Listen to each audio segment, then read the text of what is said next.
మనుష్యునికి రెప్పపాట్ల కాలము ఒక విగడియ, 60 విగడియలు ఒక గడియ, 7:30 గడియలు ఒక జాము, 8 జాములు ఒక అహోరాత్రము, 15 తిథులు ఒక పక్షము, 2 పక్షములు ఒక నెల, 2 నెలలు ఒక ఋతువు, 3 ఋతువులు ఒక ఆయనము, 2 ఆయనములు ఒక సంవత్సరము.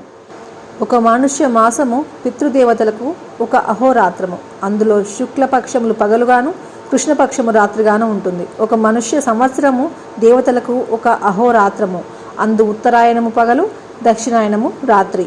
360 అహోరాత్రములు దేవ సంవత్సరము, 12,000 దేవ సంవత్సరములు ఒక దేవయుగము లేక మనుష్య మహాయుగము. 2,000 దేవయుగములు బ్రహ్మకు ఒక అహోరాత్రము, ఒక బ్రహ్మ అహోరాత్రము 2 మనుష్య కల్పములు. కలియుగము 4,32,000 సంవత్సరాలు.